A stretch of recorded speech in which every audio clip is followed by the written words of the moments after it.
So I've been told to introduce everyone. I don't know how do I do that, because I was just reading it and there is so much of experience.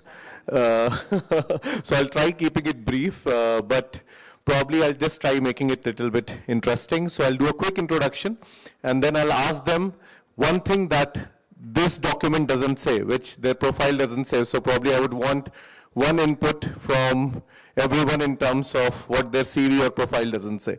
So quickly introducing Abhishek Ranjan. He is Joint Secretary, United Nations Global Compact. Abhishek Ranjan is a global sustainability and ESG thought leader, shaping how businesses become a force for good, a regular voice at UN and G20, and currently serving as Joint Secretary at United Nations Global Compact India. He bridges purpose with performance, blending business impact with social good. He is recognized as the ESG Person of the Year 2025 by FKCCI and a Sustainability Top Voice on LinkedIn. Right. Welcome, Abhishek. One thing which this doesn't say, if you can quickly let the audience know, that would be great. Hyderabad is a favorite city of mine because I just love biryanis here. Okay, wonderful. Now I have Prachita. Prachita is Vice President Human Resource at CLRTS Data Centers with over 17 years of experience in shaping organizations, people's strategy and culture, having been closely associated with CLTRS since its early growth phase. She has played a key role in building scalable HR frameworks aligned with company's evolution into Asia's largest rated 4 data center operator. Prachita is also a strong advocate of inclusion, gender diversity, and professional empowerment. She actively promotes women participation in leadership and technical roles and champions mentorships and capability building programs to nurture future leaders. So welcome, Prachita. Welcome. One thing that audience doesn't know and this doesn't tell us. I'm a very resilient worker. Right, we do have that as part of the discussion today. Okay. I have Dr. Kiranmai.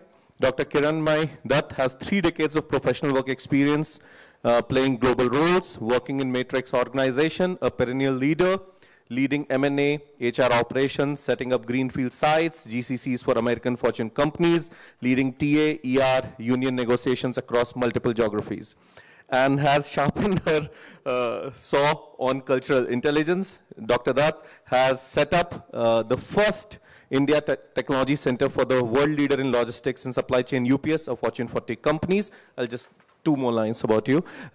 She was the head of Center of Excellence at the ISB Center of Leadership, Innovation and Change, CLIck, and partnered with industry champions like O.P. Bhatt, Kiran Majumdar-Shaw of Biocon and Innovation Model.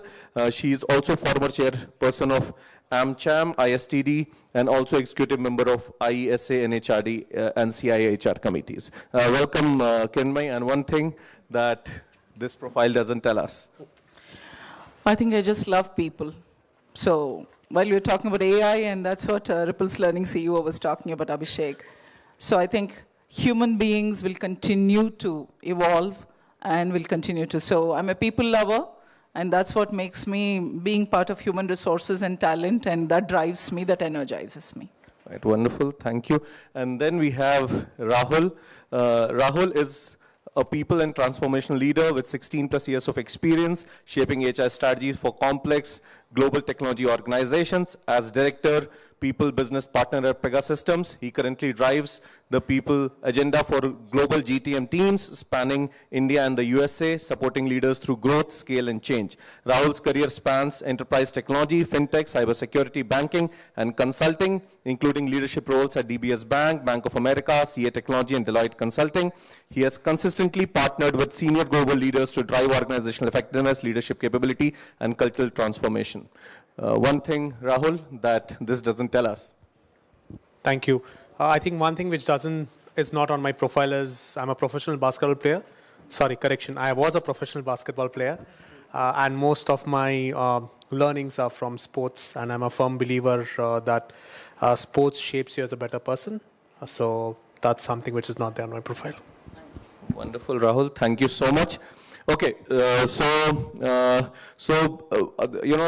thing about being on the other side listening is that you really need to be patient and you really need to, hear it all out. And there is less of options in terms of what you can do. So I'll just try starting with a quick rapid fire, just to make it again little more interesting. And the topic that we are discussing today is actually very interesting. We are talking about India's leadership role in a deglobalized world. And this is what we are talking about. And I think to me, last 1 year has been very interesting. Every time I wake up and pick up a newspaper, there is something that America has done, something that has been said, something that is happening. So it has been quite interesting, engaging, interacting, but I'm sure there are there are things that are happening which we may or may not like. And even, technology is changing things. There are a lot of things happening. So we are touching base on different aspects. For example, we are touching base on how can India move from cost advantage to capability advantage. We are talking about workforce resilience. We are talking about HR as a strategic architect. We are talking about how can talent transition be done at scale, and how reverse brain drain can help India. So these are all topics that we are going to talk about for next 40 minutes, 5 minutes that has gone in terms of introduction, etc. And I'll try making it as engaging for all of you as possible. Now, let me begin with a quick rapid fire, maybe a 45-second answer to Abhishek first. In one sentence, what is the biggest workforce shift India must get right in next 5 years? I think the one other thing which we need to really build is from the cost advantage, the operational execution to, I think, creating values. Most of us, when we were doing MBAs, we were told that do general MBA, then the specialization came. I think the world is now looking at something more depth in terms of your understanding, cross-functional knowledge. Is no longer, master of one trade is going to work in the new ecosystem. Right, okay. The same question to you, Kiranmai. One sentence, what is the biggest workforce shift India must get right in next 5 years? I think given the revolution of AI and whatever fear psychosis is spreading, we have to be the value creators for the world, not just the software capital or the, what we say, cyber coolies, or unfortunately, we've gone to that extent. Value creation, I completely agree with Abhishek. So the widening gap between academia and industry, especially in the tech space, is ever increasing. So we have to look at skills first approach. Right, okay, thank you so much. Now, again, a quick rapid fire to you, Prachita. What is that one blind spot that you feel India lacks in its strategy? I think in strategy, we are not looking at adaptive mindset culture. Not able to build a adaptive mindset culture of people is something, it's a blind spot. We need more people like this because we are continuously changing. Our environments are changing. We need people like this who can be working in a VUCA world in a continuous environment. Right, okay, wonderful, wonderful. And the same question to you, Rahul. What is that one blind spot India needs to correct, or, I think sometimes we undermine ourselves. We don't look at our potential. I think I strongly believe that everything and anything can happen from our country. And sometimes we oversee our potential. So I think that is something which is missing in talent strategy. I think whether it is academia, whether it is any industry for that matter you take, we have a lot of examples wherein we are competing the rest of the world as well, and we are delivering outstanding products, outstanding value-driven discussions and things from our country. Saying that is one thing, sometimes we underplay ourselves. I think we should step up and say that there's nothing which we can't do as an organization, as a country, or whatever it is. So I think that's one blind spot, because you said blind spot, not, so I think that's a blind spot if you ask me. Right, wonderful, wonderful, interesting. So now, one of the theme of this discussion is from cost advantage to capability advantage. And Dr. Kiranmai, I would like to ask you, India has long competed on cost efficiency. Now, what must change for us to compete on innovation and capability? I think very clearly from a patenting perspective, because when we're talking about innovation and capability, when you look across the globe, you still see the developed economies are truly ahead with respect to the patents they hold. And that's the key which is going to unlock when you're looking at India's potential. And we have been exporting our talent all across the globe. So if we can start building our own IP portfolio in terms of product innovation within the country, the Make in India and so on, which we talk about, but it should also come in with this intelligence of creating our own patents, and that's going to really serve the world interests. Well, I completely agree. In fact, me and Abhishek always end up discussing that India is not a research-driven economy, right? We are executors, implementers, but are we researching enough? Are we? And that highlights that point. Very, very interesting. Rahul, I would like to ask you that how do we build product ownership mindset instead of execution mindset? How do we do that? I mean, we are so good with execution. We are the service center to the world when it comes to IT, etc. How do we develop a product ownership mindset? So I think we've already developed that mindset, and I can talk about the journey which at least I have seen. When so-called corporates started maybe around 15, 20, 25 years back, we started off with more in terms of cost center driven, getting work which is penetrated back to our country from different countries across the globe. Now we are in a situation wherein our wage bill is higher, so it's no longer a cost advantage as in such. We are more focusing on value driven. Now, if you see the number of unicorns which have opened in the last 5 years across our countries is unparalleled. It has not happened in the history of any country for that matter. Look at Hyderabad as a city, the number of GCCs opening, whether it is technology, whether it is pharma, whether it is healthcare, whether it's insurance, whether it is banking. I work with consulting organizations, banking organizations, and now with the product organization. So I think getting that opportunity is something which you already have. It's more as to my previous point, untap the potential which we already have, right? I think that helps us to build the product mindset. I have engineers who are developing products sitting out of the Hyderabad office, which is being used by Fortune 100 companies across the globe. So I think we are already there. If you go to campuses today, you look at the students today, what they come up with and the ideas they come up with, they don't necessarily, like all of us have been hearing that from a technology perspective, we will not need coders after 5 years down the line. So what would they do?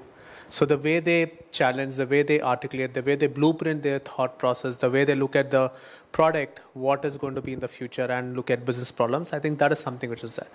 So I think helping our new generation to understand the business language, build the business acumen will be the key to build the product mindset.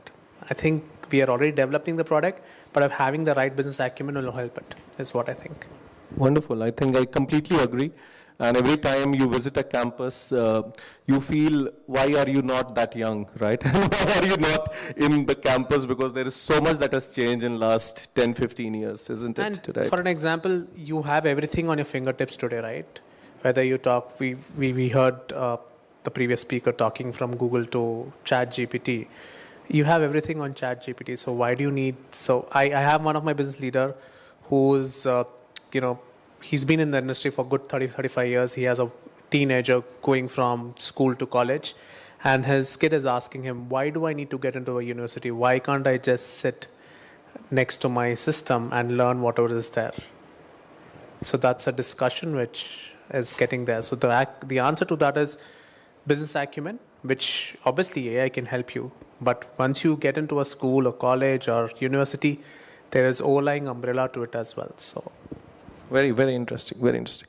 Abhishek, now you are Joint Secretary, UNGC, and you understand the social fabric initiatives really well. So I just want to ask you that can social institutions play a larger role in shaping national skill priorities?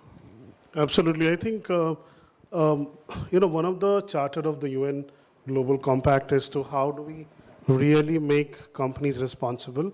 Just to let you know that UN Global Compact is the largest corporate body in the world, with over 25,000 companies part of it. And one of the things which we always advocated was, how the labor conditions at different working environments, human rights, Give you just a simple fact. There are only 24% engineers who are currently working in LLMs and AI. They are women, only 24%. So 76% people who are writing LLMs will have some biases, right, which is not true reflection of our society. Now, we are really working on how do we create responsible AI, how do we making sure that this whole divide doesn't go widen, because one of the risks what we are seeing is that countries who are adopting AI faster versus the countries who will not adopt, the kind of the divide is going to widen a lot. That's the number one. The number two situation is that AI is also creating a lot of disruption at the early schooling, the cognitive abilities of children. Because, there's a very famous say in Hindi that nakal ke liye bhi akal chahiye hota hai, right? So akal, to develop that akal, you need to do a lot of, manifestations, in the school level. So what happened in one of the countries in Europe, without naming them, they moved out of the, the textbook teaching, the original style of teaching, and now they went to all technology. And then now they realized in 1 year how much damage they did. And they've now gone back to that, and the whole style of teaching. So what is happening is a lot of pressure on even the younger kids in engineering students or MBAs who are passing. Because, AI is disrupting a lot more at the entry jobs, the early career jobs, then the middle level. Of course, it will affect all of us. To say that the coding job will go away, who knows it, right? We have seen several cycles of technology advancements, right from Y2K, what happened. Every next shop was creating some .com, and we saw what happened. Now, some survived, but a lot of them didn't survive. So I think it's very difficult to predict how the world is, because I generally believe that the people are going to be there. People are need to be serviced. There has to be some product. There has to be some services around it. So, of course, the nature of job might change a bit here and there, but I think there's going to be a lot more companies will get formed, a lot more jobs will get created, but all we have to safeguard is that in this process, the underserved, there's a diversity and equity is also weighed in once we make these models, because the effect of not doing this in the first place will have a lot of challenges at the later stage. Just think about if these large language models are created in just few countries, or by few set of people, or few set of gender, what it can create a lasting impact. The way we consume our history, the way we consume all our information, if it's just have few set of people defining it, it's going to be a lot of challenge. So that's where I think India has to shape up as a country, and also we need to see that we become the advocate of responsibility in the way of how change management is going to happen in all our workforce or workplaces. Yeah. Very interesting, very interesting. In fact, I was just thinking about it, and then I thought if AI is going to change everything, I mean, AI getting married to machines mean, you probably don't need a plumber in 5 years or 10 years from now, isn't it, right? So maybe the world, is it a fast forward, it's a rewind, where if you look at the world 200 years back, maybe it was a very different world than the world that we are currently living in. So yeah, but that's a lot of uncertainty. Nobody knows how things would shape up and what would happen and how the whole ecosystem would evolve. Very, very interesting take, Abhishek. Thanks for that. Prachita, coming to you, your profile talks about this a lot, so your input would really help.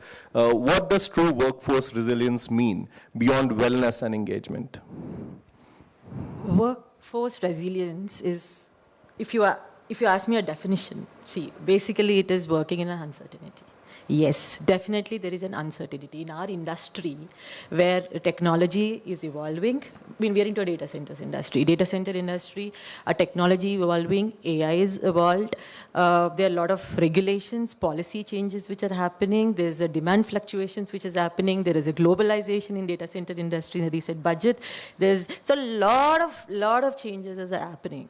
So people have to be ready. That's the reason I said adaptive mindset is very, very important in our industry. So people have to be ready, they have to be calm, they have to be working, they have to deliver the results in that uncertainty. And we are we made our organization ready for that. That is what, as an HRs and the business leaders, have thrived, have developed, have built that culture in our organization. Yeah, true. Actually, if you look at that, if we are able to adapt, then it's true for any scenario, isn't it? And that, Absolutely. yeah, and that kind of allows you to cater to whatever kind of resilience is required to grow, or yeah, so that makes complete I sense. think COVID was a right example, right? Nobody, it was so uncertain. We do not know what was happening. But yes, our industry was essential at that point of time, many of them. So we survived it. All, the entire market has survived. But I think we need to get more resilient, adaptive culture now. Certainly, with industries, all of us also survived COVID, so congratulations everyone. Now, Dr. Kiranmay, I want to ask this very interesting question, in fact, and I feel that this is one problem that we have been trying to solve for decades, and that is, how do we build stronger academia, industry, government, workforce coalition? Yeah, this seems to be, a catch-all and, always in a catch-up mode, because it's been decades which we're trying to solve this problem. But recently, a very interesting policy has come into play in our country, where we have the demographic dividend, as we say. So the policy talks about mandatory apprenticeship, right? Which was more for the brick and mortar companies at one point of time. But now they're saying every organization mandatorily has to, just as we have a CSR Act, India is the only country across the globe which has CSR Act. So we are pioneering in certain ways. So now, what are the implications of this? Let's understand. And that's where we will be able to unlock the potential of the demographic dividend we have, and also create a stronger bond with the academia and the industry. The moment it becomes a law, whether you're a GCC, whoever you are, the moment you're playing on this soil, you will have to abide by the governing policy and the law. So that is the overarching piece. Now, I already am aware, in fact, as I speak today, Accenture, one of the largest consulting companies in our country, GCC again, if you look at an American company, has actually entered into a pact with some of the engineering colleges in the country. And what is it doing? This is called a 2x2 model. What is a 2x2 model? A 4-year engineering or a technology degree, which students would typically go into a college and they spend 4 years, and maybe they do some 3 months to 6 months of internship during that period, where they'll take a reference, they'll ask their uncle, whatever, or there are some companies which will offer pre-placement offers, internships converted. Now all that is a passe. 2 years they're going to build on their fundamentals in the college with the professors or faculty. And then 2 years is completely practical, hands-on in the industry. So because of the policy push, what's happening is now both industry and academia are redesigning, rethinking, reinventing the kind of curriculum they had, the kind of programs they have had in terms of whether it's core engineering, IT, whichever. So into the specific industry sectors, these individuals are going to go spend a year in one industry, understand their hands, and they're getting paid for it. So how cool is that? So they get mandatorily from the government 7,000 to 12,000. And then, if Accenture is placing them on a client project, whatever client, depending on the role, they'll also get additional that. So look at the motivation and energy of the students. They're not just getting a degree, but they're also, this is called a lead edge program. Those of you who haven't yet known about this, so it's fantastic.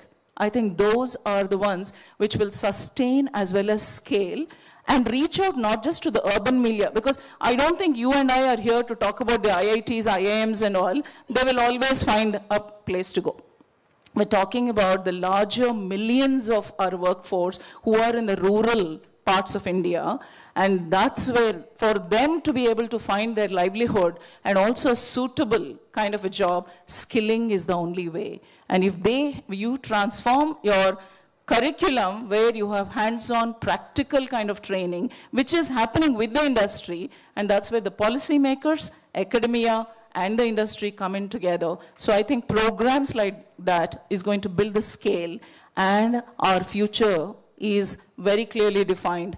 Whether it's AI, whatever comes in, whether it's brick and mortar companies or the technology companies, because you want that pipeline and you're getting that pipeline very clearly. You can cherry pick when they're apprenticing with you, and they also understand the culture and their fitment with that organization. So it's solving a major problem if this is going to spread across the country and all colleges are able to adapt and change their curriculum. Very interesting, very interesting. In fact, just to add to this, I also do feel that we always focus on students a lot, and that's the objective of a college, isn't it? The four walls is to develop students. But I think what is also needed is to develop teachers, right? That is extremely important. And especially if you look at Telangana Workforce Blueprint, there is a QR code, you should download it. All upcoming jobs or emerging jobs, almost 80% of it has an AI layer to it, right? And if our teachers are not, if our curriculums are not enhanced and are not updated, I think that kind of would withdraw the skill and the demographic advantage India has. So thank you so much. I think this is a wonderful model that you spoke about of Accenture, and I think we should look at imbibing at a larger scale. Rahul, I would like to ask you, now we spoke about, a lot of conversations is very, very, I would say it is about India, and it is, but there are a lot of HR professionals here. So this question and your answer would probably cater to everyone present here. What capability must HR leaders develop to stay strategically relevant? So I think that's an interesting one. The strategy part, which is the most, I think the most beaten word in the industry, is strategy.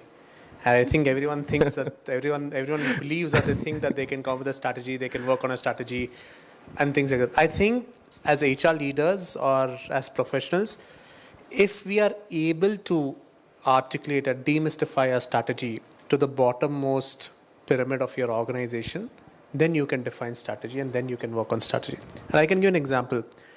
We recently had our, in one of my previous organizations, we recently had our company call, wherein we talk about what is the strategy, how we are going to get to 1 to 2 or 2 to 3, what is our product philosophy, what is our workforce philosophy. And I had only 10% of my campus hires attending that, which means, well, I've put a strategy in place, but I'm not able to articulate to or engage with my bottom of the pyramid. And when you build in a strategy, you're not building it for a year, 2 years. It's a long term. So if I'm not able to engage my workforce, which will be more relevant in the next 5 years, then the strategy which I've put in place, does it actually matter, or it will fade away in a year? Right? Now we're talking about one of my organizations I was working, they were $4 billion as an organization. They want to get into $8 billion organization. They had put, how do we go from on-prem to cloud? How do we put all our products? But that doesn't excite your workforce. If that's your strategy, then you need to come up with in terms of how you measured, in terms of what as an HR person or what as a leader I should have to demystify that to the larger organization. And how do I engage them? Now, the current workforce which I have are currently on Snapchats, Instagrams, and so on and so forth. How can I engage them? Because you can put strategy, but if it is not getting implemented, what's the point of it? So to me, it is very important that if you are able to demystify, articulate, and engage your entire organization, then you are getting that skill. Because people have been in the industry for 10 years, 12 years, 15 years, they will somehow align or fall off from the strategy. If they align, they'll continue. If they fall off, they fall off. So that's what I would leave it with. Very interesting, very interesting. Great. Coming back to you, Abhishek, how do ESG and sustainability goals reshape workforce transition priorities? Thank you. So just one point which you talked about, the skill part, right? Friends, even I see in the both advanced workforce as well as at the grounds level, I think adoption of AI is there, but how to really make AI work for you is still a lot of gap, which you also reiterated in your research. I'll give you one example which we worked with Animesh in one of the talukas to do a sample size. And what we saw, is just mere teaching, just mere enabling teachers with AI readiness, which they have, and also making AI use for their session plan to everything what they need.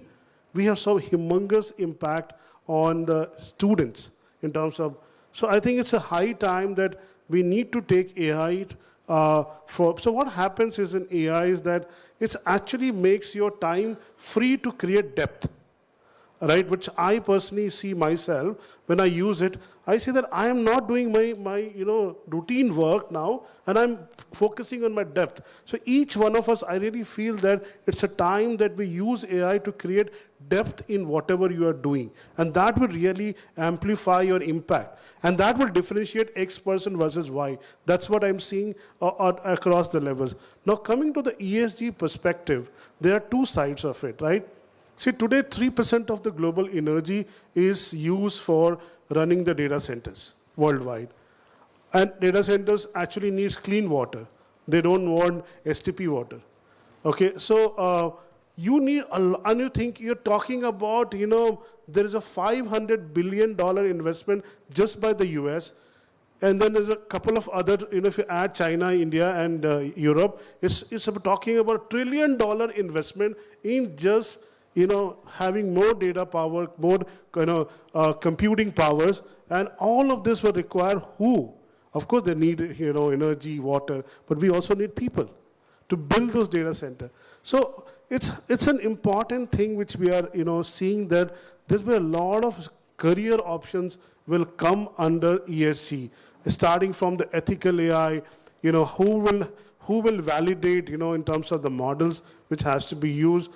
Today we haven't actually seen the AI commercial aspect yet at the success what the free versions or the freeware available. So that's where we will start seeing that a lot of new emergence of companies in governance, in the responsibility, and also we will see that a lot of subject matter people.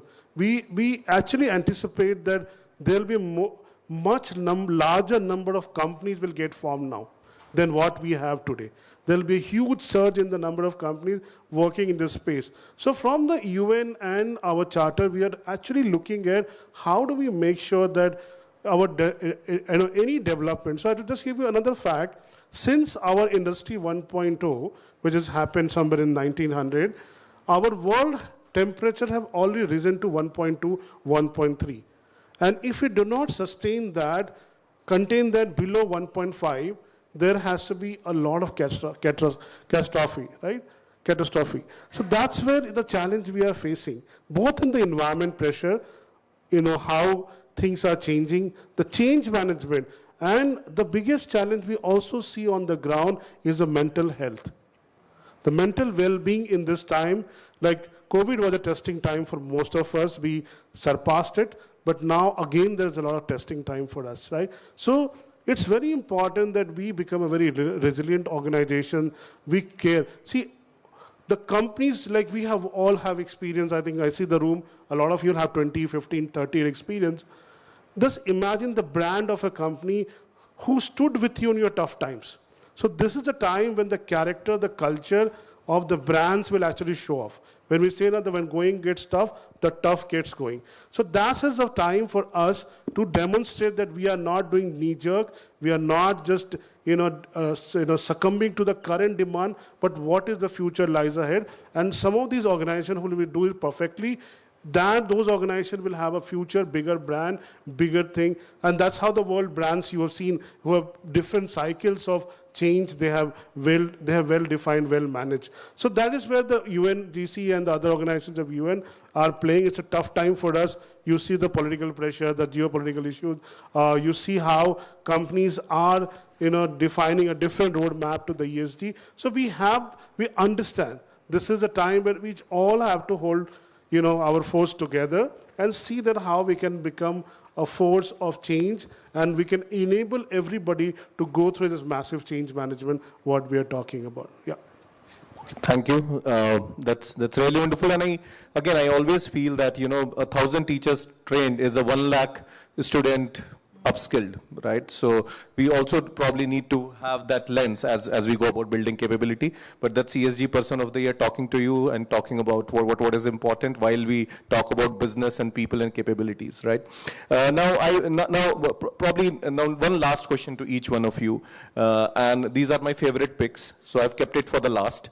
So Prachita, I really want to ask this: what is harder? Reskilling existing talent versus replacing versus hiring on a new skill set? Reskilling is definitely a toughest. But the most important thing, all three of them are important. We cannot survive with one. Portfolio is all three are needed. We need a new blood into the system. We need loyalty into the system. And we need, people are not adapting, have to move out of the system. So all three are important. The toughest is reskilling. It is a time taking, it is a leadership commitment, and it is the slowest. Right. Very interesting. Very interesting. Right. Kiran Bhai, I want to ask you, what bold decision should HR leaders in this room take tomorrow morning? Very clearly, embrace AI and look at how do you use it as a tool to make your drudgery go away, monotony go away, but frees up your time to really look at what Abhishek mentioned as deeper, build your core skills, transferable skills, human empathetic skills, because those are the power skills which will not go away. Creativity, innovation, problem solving. You can spend more time on it and remove the execution filter through ChatGPT or GenAI. Thank you. Thank you so much, Kiran Bhai, for that. Rahul, what must India do differently to become a global talent superpower? That's an interesting one. I think we are already a global talent player. What I think we should do differently to sustain that is to ensure that we have a growth mindset. We have influencing capability. We build up on our influencing capabilities and we tap on our potential. I think these three things will help us to sustain and ensure that we are moving from, let's say, a rank 2 to a rank 1. But I already think we are a global player as a country. I don't think so. You have any forum you talk about when it comes to employment, when it comes to HR, when it comes about organizations. I don't think so India has ever not spoken about. So I think we're already there. It's more for us to upskill our game and to ensure that we are sustaining that. So I think these are the three things. Interesting, very, very interesting. I completely agree. In fact, just to add maybe 1 ounce, if not 2 ounces of, so I really do feel that India needs to look within and come up with its own frameworks for the globe. I think it's high time that we get certified by everyone on everything, and I think we need our own standards in terms of what can be done. For example, when you look at mental wellness, do we have enough civilizational depth to cater to mental wellness in the Indian way? When we look at upskilling, do we have our own leadership model, what Mr. Srinath was talking about in the morning? And would that fit in better? I think that is one bit that I feel that can really change the game for us. Absolutely. Right? I think that's wonderful. Like, few things, meditation and yoga was something which was born from here, but we lost it in the transition. Again, we have got it back. So I think that I'm sure that there are enough and more models. I think if you look at our culture, if you look at our academia, we are very high rich. It's just to your point, we look within and see what is more relevant for us to kind of ensure that this is what we are. At least in my 18, 20 years of experience, I'm not seeing anything which we haven't seen it in our organizations and so on and so forth. In fact, I have so many leaders from here, so many individuals from here, traveling from India, going to cross overseas and ensuring that what we are doing is relevant for an organization. So thank you. Wonderful. Thank you. Thank you so much. Abhishek, a quick one, 30 seconds. What would failure look like if we don't act decisively in next 5 years for India? I think we have to shift from execution to ownership model. That's what will define India, and that's a big change management India has to overgo. Every organization has to go to this mindset change. And that's why I'm saying there's a room for thousands of new companies to get formed. But we have to make this change management a mental shift in our minds. Yeah. Right, wonderful. Guys, big round of applause for such a wonderful panel. All of you have kept the answer precise to the point, and I have learned so much, and I'm sure audience as well. Thank you so much. To stay informed about the startup ecosystem, subscribe to My Startup TV.